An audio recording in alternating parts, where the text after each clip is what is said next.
नमस्कार दोस्तों, स्वागत है हमारे YouTube चैनल स्टडी ज्ञान में।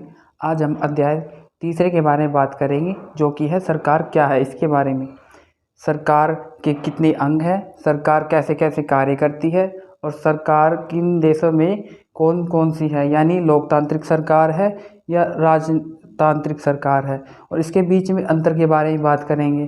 तो वीडियो को बिना किसी देरी के शुरू करते हैं। पहले हम बात करेंगे कि सरकार के कार्य क्षेत्र क्या क्या है। सरकार का काम देश की सीमाओं की सुरक्षा करना है और देश में शांतिपूर्ण संबंध स्थापित करना है दूसरे देशों से। और उसकी जिम्मेवारी यह है सुनिश्चित करने की है कि देश के सभी नागरिक को पर्याप्त भोजन और अच्छे स्वास्थ्य की सुविधा मिल रही हो। आगे हम यदि बात करें, अगर कहीं कोई विवाद होता है या कोई अपराध होता है तो लोग न्यायालय जाते हैं। न्यायालय भी सरकार का ही एक अंग है। लोगों के लिए सरकार कई तरह के काम करती है। यह नियम बनाती है और निर्णय लेती है और उसे अपनी सीमाओं में रहने वाले लोगों पर लागू करती है। यानी कोई भी जो सरकार नियम बनाती है वह सरकार बनाती है, और जो सरकार द्वारा बनाए गए नियम हैं वह जो उस सीमा के अंतर्गत आते हैं नागरिक, उसके मानने के लिए बाध्य है। और यदि हम बात करें कि सरकार के कितने स्तर हैं, तो मतलब 3 सरकार के स्तर हैं। एक तो स्थानीय सरकार है, एक राज्य सरकार है और एक राष्ट्रीय सरकार। स्थानीय सरकार का मतलब है कि गांव, शहर या मोहल्ले में जो सरकार बनाई जाती है, जैसे वार्ड मेंबर वगैरह होते हैं। और राज्य सरकार से मतलब है कि जो पूरे राज्य को ध्यान में रखती है, जैसे हरियाणा या असम की सरकार पूरे राज्य में काम करती है। राष्ट्रीय सरकार को जो सरकार होती है राष्ट्रीय स्तर पर, सरकार का संबंध पूरे देश से होता है, न कि किसी राज्य क्षेत्र से। जैसे इस मैप में दिखाया गया है कि जो पूरे भारत पर नियंत्रण रखती है जो सरकार, वो होती है राष्ट्रीय सरकार। और जो एक राज्य पर अपना केंद्र स्थापित करती है या अपनी शक्ति का प्रभाव करती है, वह होती है राज्य सरकार। और जो राज्य के अंदर छोटे छोटे भागों में बटा हुआ क्षेत्र होता है, उसमें स्थानीय सरकार काम करती है, जैसे पंचायत हो गई और वार्ड मेंबर जैसे कुछ। यदि हम अगर आगे बात करें कि सरकार एवं कानून से कैसे संबंध स्थापित किया जा सकता है या ये कैसे काम करते हैं, जिससे सरकार का काम कर सकती है। सरकार के पास जैसे कानून बनाने की ताकत है, वैसे ही यह ताकत भी होती है कि लोगों को कानून मानने के लिए बाध्य करें। उदाहरण आप देखें, यदि किसी के पास गाड़ी है, वह उसे चलाने के लिए जो गाड़ी है उसे चलाने के लिए सड़क पर लाइसेंस की ज़रूरत होती है। यदि बिना लाइसेंस के कोई व्यक्ति पकड़ा जाता है तो उसे जेल जाना पड़ता है, सज़ा काटनी पड़ती है या जुर्माना भरना पड़ता है। यानी सरकार ने जो नियम बनाया है कि लाइसेंस होना ज़रूरी है। यदि नहीं हुआ तो उसे जुर्माना भरना पड़ेगा या सज़ा काटनी पड़ेगी, तो लोग इसे मानने के लिए बाध्य हैं।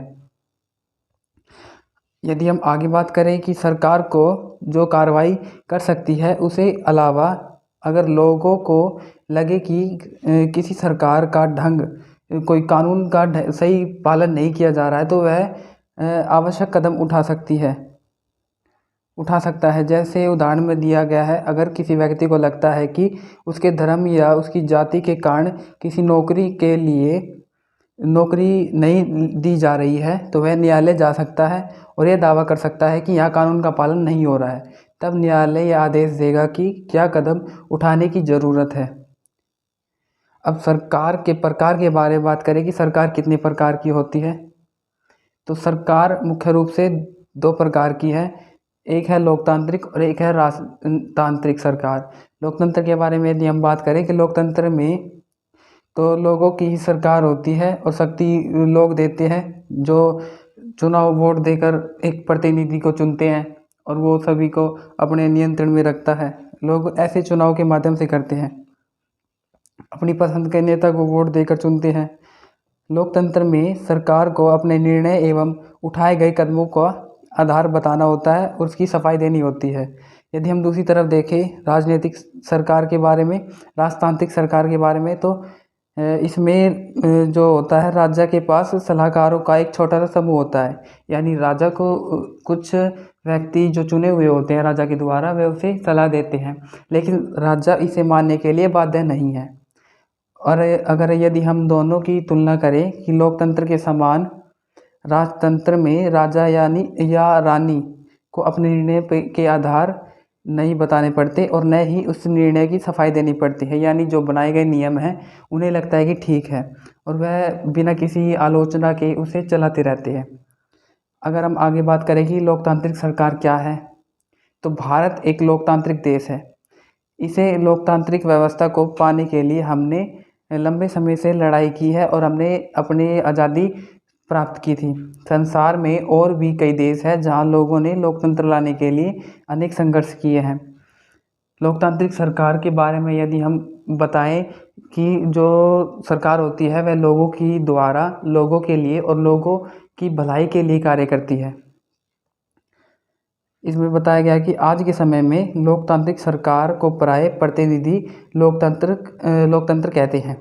प्रतिनिधि लोकतंत्र में लोग सीधे ही भाग नहीं लेते, बल्कि चुनाव की प्रक्रिया के द्वारा अपने प्रतिनिधि का चुनाव करते हैं। यह प्रतिनिधि मिलकर एक सख्त या मतलब एक सारी जनता के लिए अपने निर्णय लेते हैं। यानी कोई घने सारे व्यक्ति हुए, ये घने सारे व्यक्ति है जो मतलब संख्या में अधिक है, यह सारे अपने अपने वोट का अधिकार का प्रयोग करके एक ऐसे प्रतिनिधि को चुनते हैं जो इनकी भलाई करे या इनके जो विचारधारा मिल रही है, इनसे जो प्राप्त संसाधन है या विकास की योजना है इनके लिए लागू करें।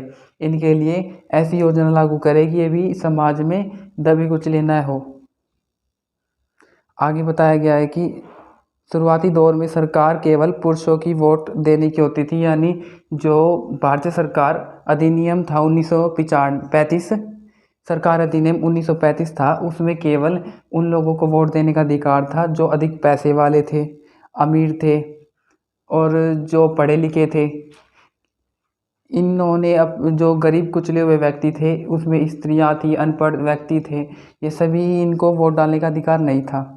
इन्होंने अपने अधिकार प्राप्ति के लिए, इसका मतलब था कि औरतों, गरीबों और अशिक्षितों को वोट देने का अधिकार नहीं था।